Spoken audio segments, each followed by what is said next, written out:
Hi, I'm the only pro wrestler with cerebral palsy, Gregory Iron, and I could have done anything with my life, and yet somehow I'm wrestling with regret.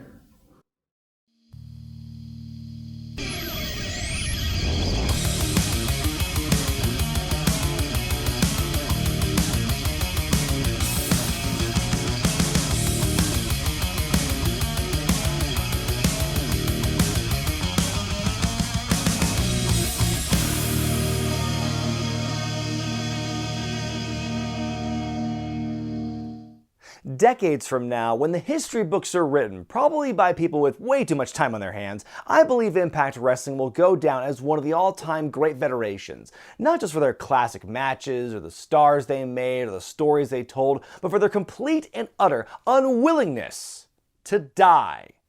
If there's one thing we've learned in the last decade or so, it's you can never truly count out Impact Wrestling. For longer than some of my viewers have been alive, this company has defied every single report of doom and gloom time and time again.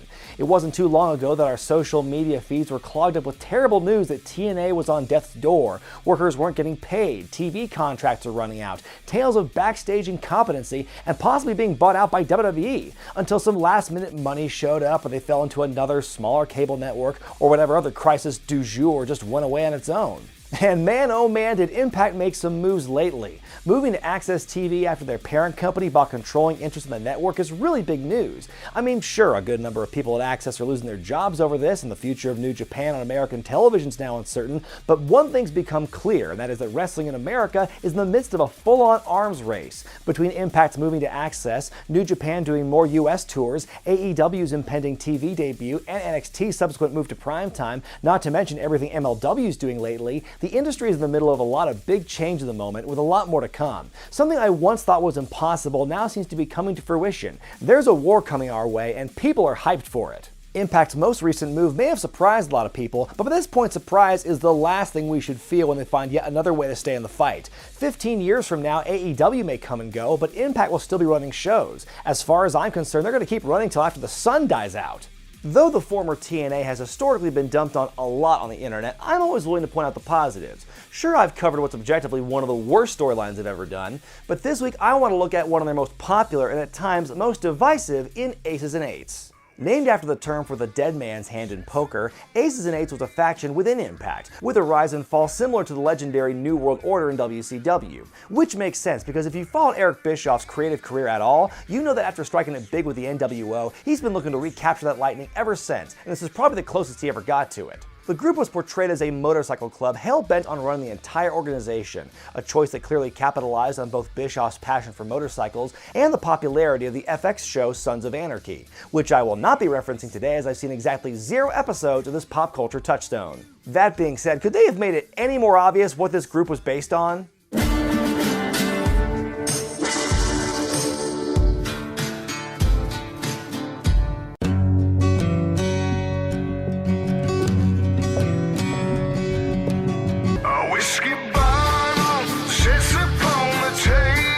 The crow flies straight, a perfect line. Way back in the year 2009, TNA brought in proven professional wrestling minds Hulk Hogan and Eric Bischoff to take charge of creative. It seemed like a no-brainer. After all, these two helped create ratings gold in WCW, not to mention Hogan was already a big player in the wrestling boom before that. For TNA, the hope was the Hulkster and Eazy-E would be able to sprinkle their magic pixie dust on the company and success would follow. You know how rappers and college bros are obsessed with the movie Scarface because of how he gets the money and the power and the huge mansion, yet they seem to turn off the movie before all that violent bloodshed at the end? Well, in this analogy, TNA is like the rappers and college bros, and WCW 1996 is like the first half of the movie Scarface. That makes sense? One of the first things Eric and Hulk did while in charge was take the fight straight to WWE, successfully lobbying for Impact to move to Monday nights directly in competition with Raw in 2010. It was time for a new Monday Night War. And let's see how that went.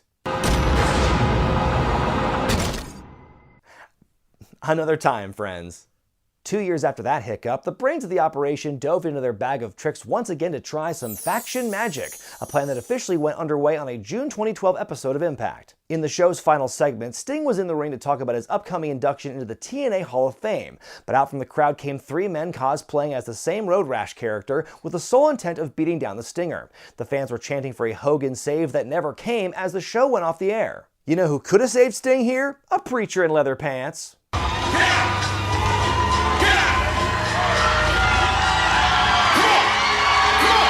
Weeks after that first attack, a Twitter account for Aces and Eights was set up, and over the next several months they'd leave cryptic messages and clues about what their next moves would be. Say what you will about their tactics, but their social media presence was a lot better than some wrestlers today. In early July, General Manager Hulk Hogan was given a message by the most intimidating of couriers. Yo, Hulk Hogan, hey, this is for you.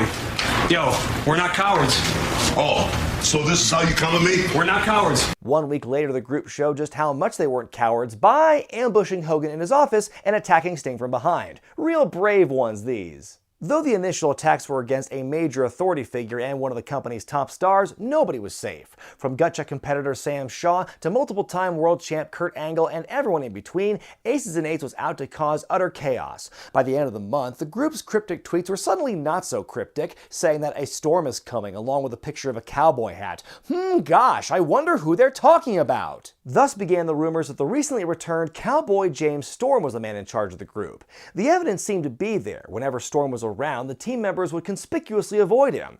Plus, the kayfabe reason for Storm's recent break from TV was his loss to Bobby Roode at that year's lockdown. Perhaps he was seeking revenge and bringing some muscle to do it. But just like communism, Jimmy was a red herring. After weeks of accusations and denials, Storm was seemingly accepted into the group, only for him to be beaten down by them at the end of an episode of Impact, bringing fans back to square one. The indiscriminate attacks led the TNA locker room to unite against the bikers, and even though there were plenty of chances to try removing the masks during brawls and in singles matches featuring the members, their identities remained cloaked in mystery. After their weeks of meddling in the Bound for Glory series, eventually won by Jeff Hardy, Hogan placed the Impact Zone on lockdown, which in turn led the A's and E's to escalate things in a major way. On the September 27th edition of Impact, a female accomplice with a panache for wearing pants of a certain color maced Hogan and Sting in the backstage area, allowing the band of baddies to abduct our heroes and take them to the clubhouse for some tense negotiations. Oh my god, guys, Bates was leaving clues as far back as 2012! In this dramatic, pretty well done scene that looks like something out of Lucha Underground, the group's mysterious leader presents the recently captured Joseph Park Esquire and makes a challenge to Hogan and Sting for a special match at the next pay-per-view. You pick 2, I pick 2, we meet at Bound for Glory, we win, we get full access. 3 big things to talk about with this scene. 1, the voice of the leader is clearly Eric Bischoff's, and it's not even that hard to tell. So we like you guys. We want to be able to come and go as we please. We want to be able to get in the Impact Zone. And 2, Hogan is seemingly unable to get Joseph's last name right. Where's Parks? Let Parks go! You got a deal, just let Parks go now. You just need to make sure nobody hurts Parks.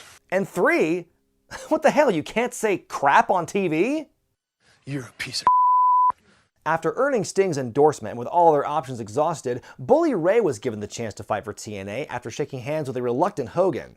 At Bound for Glory in October, 2 reps for Aces and Eights managed to beat Bully and Sting, granting the whole clan access to the Impact Zone. The good guys did exact a small amount of revenge though. After a very funny looking Hulk up, Hogan and Sting unmasked their first bad guy, and boy was it a twist. Brother Devon, aka Devon Dudley, was probably one of the last people anyone could have expected to see under the hood. That's because he'd been gone from the company for the last 2 months, unable to reach a deal on his contract while he was the reigning TV champion. Whether the contract disputes were real or a line-blurring part of the storyline to make the reveal that much more shocking is unknown, but the point is, it was a huge surprise. The former Dudley explained that he joined the club because they were so open-minded about his favorite pastime. Masturbation!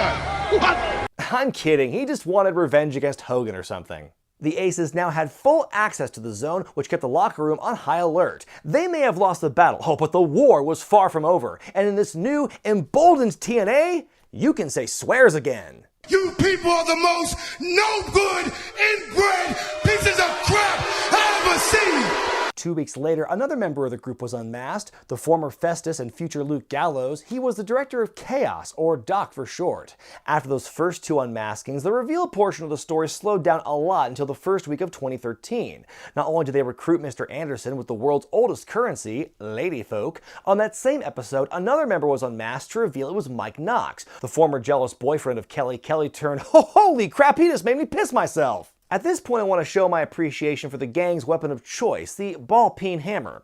Though small in stature, their attacks with that looked a lot more painful than Triple H's big honkin' sledgehammer. I mean, he puts his hand over it for God's sake. The hammer attacks were at times hard to watch, which made Aces and Eights look like the baddest villains you ever saw. As the group went after one member of the TNA roster at a time, for some reason the company felt the need to put Hulk Hogan in 2 huge storylines at once, as it was revealed by Austin Aries that Hogan's daughter Brooke was messing around with Bully Ray. The 2 denied it, but if they wanted to fool people, they probably should have hidden it better. You would walk down the aisle and you could finally give that Hogan name away. Maybe be Ms. Brooke Trump. Maybe you'd be Ms. Brooke McMahon. Come on, does Austin really think that Brooke would only marry into the family of a rich old dude her dad used to do business with?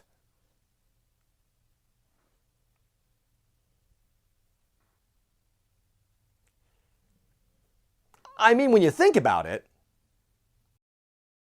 Obviously, Hogan was upset about the idea of his little girl dating a wrestler, but Bubba insisted their love was true and his intentions pure. He then upped the ante by dropping to one knee and popping the question. I want everybody to know how much I care for you, and I want you to marry me.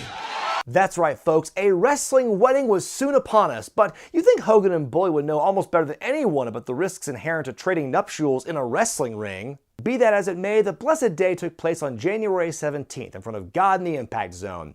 Everything was going great until groomsman Taz barged into the proceedings before the priest could make it official. Is it just me, or is it friggin' hot in here?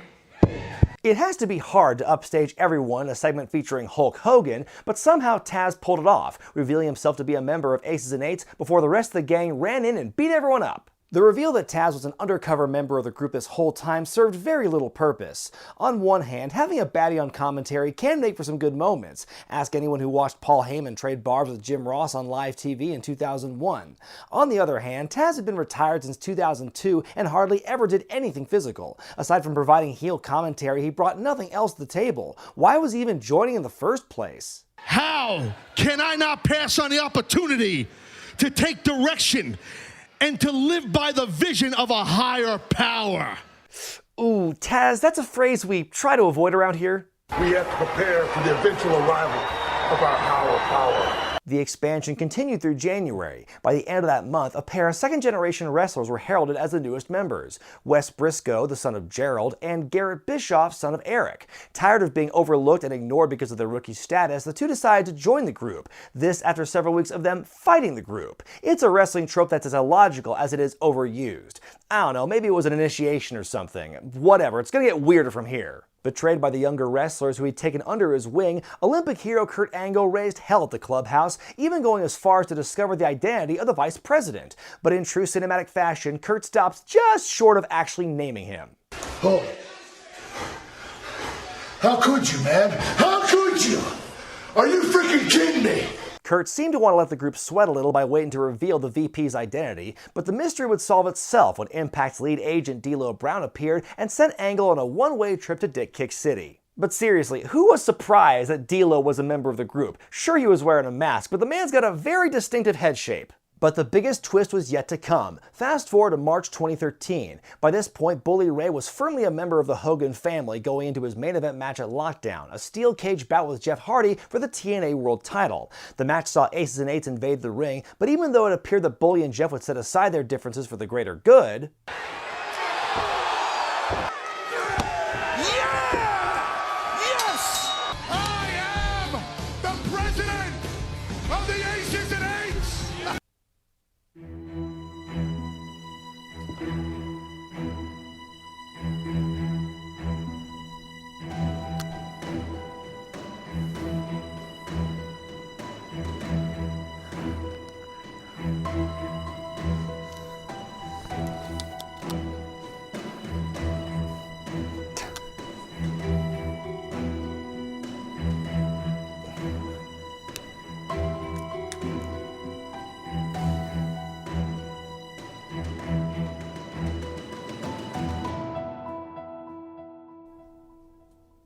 boy did I get sidetracked. I mean, come on. Bully Ray, the guy who's been at the forefront of this war, battling aces and eights for months, has been their leader this entire time? How? It's somehow an even more ridiculous version of that tired rivals are secretly allies trope I complained about earlier. Apparently the rumor mill at the time had a lot of other names floating around. Eric Bischoff, Matt Morgan, Jeff Jarrett, even Joey Ryan if you can believe it. But I don't think anybody could have seen Bully coming. The whole thing reeked of Vince Russo, a swerve for the sake of a swerve, except Russo was nowhere near the pencil at the time. But this massive twist certainly worked in the short term. I mean, just look at this nuclear level of heat they're getting here as fans threw garbage into the ring and on the sides of the cage. It got the entire fan base talking. Not only was Bully Ray once thought to be a mere tag team specialist, given TNA's top prize, but he also had one of the biggest heel turns in company history. And just to help tie everything back together, TNA would put out a mini-series of vignettes where Bully Ray walked us through every step of the last 9 months of storyline, justifying every member choice, every action, and every target with the ultimate goal of wearing the TNA World Heavyweight Championship. He even explains the rationale behind him getting beaten up by his own men. Bully, you got your ass kicked and Devon hit you with a cement pillar. Yeah, I took a couple of good shots for the team. Don't always believe what you see. Fans think they're real because they don't know the secrets. I'll give Impact credit where it's due. In an era where long-term build is almost non-existent, they milked the hell out of this reveal. From that first beatdown on Sting back in June, we had to wait 3/4 of a year to finally figure out who was responsible for all this. Everyone in the group had a good motive for their actions, mostly involving revenge on either Hulk Hogan or the business at large. It's probably one of the best pieces of long-term storytelling the biz had seen in a long time, or at the very least, one of the best spin jobs the biz ever produced. In fact, had it ended at Lockdown, I'd be so bold as to say it was the perfect storyline. But it didn't end there, did it? While Bully Ray was getting some renewed heat as the leader of Aces and Eights, the angle began to suffer due to unfortunate outside sources. First, D'Lo would lose his colors after being bested in an I Quit match with Kurt Angle on May 2nd and would be out of the company that July. Doc and Mr. Anderson would squabble over the newly vacant VP position, with Doc eventually losing the vote. He'd be gone from Impact the next day. As things began to look bleak, TNA's creative leaders tried drumming up interest by pulling out a few classics from the NWO playbook. This included an attempt to recruit the company's top white meat babyface before said babyface became a lone wolf, and bringing in an established star from another sport in the hopes of gaining credibility in mainstream press, but neither seemed to help move the needle. Sometimes in life you have to fight factions with factions. Thus, Sting and Kurt Angle reformed the fabled Main Event Mafia, with the goal being to eliminate Aces and Eights. But right away it was clear that this version of the group would not be able to measure up to the original incarnation from 2008. For starters, 3 of the original members, Kevin Nash, Scott Steiner, and Booker T, were all out of the company. In their place was former rival-turned-member Samoa Joe, Magnus, who out of all the members had the least experience as a main eventer, and Rampage Jackson, brought in to oppose the Aces Ortiz before UFC pulled both fighters from TNA programming after only 3 months. Kurt Angle went to rehab to address his alcohol abuse soon after the reunion began, and strangest of all, it wasn't somebody from the Main Event Mafia who first took the belt off Bully Ray that July, but rather Chris Sabin. It wasn't the best reboot in history, but they were able to remove Devon from the clan in a 5-on-5 tag team match, and soon after, Devon was out of the company for reals as well. On the same episode we saw the last of Devon, Sergeant at Arms, Bully Ray, now a 2-time champion after trading wins with Sabin, revealed his love for Brooke. Brooke Tessmacher, that is. Now that I have the hot Brooke with me. And while it was nice for the group to finally gain some female representation, it would ultimately prove to be their tipping point, as many within the club felt she was a bad influence on their president. By November, the last remaining members of the club were some of the least interesting, save for Bully Ray. Combine that, the tension brought about by Tessmacher's presence, and Hulk Hogan's demand meant that Ray would have to defend his title against a member of his own group, and the writing was on the wall. In the end, Mr. Anderson, the first man the group had ever openly recruited, would be the one to bring down the gang, battling Bully in a no DQ match at Turning Point that November.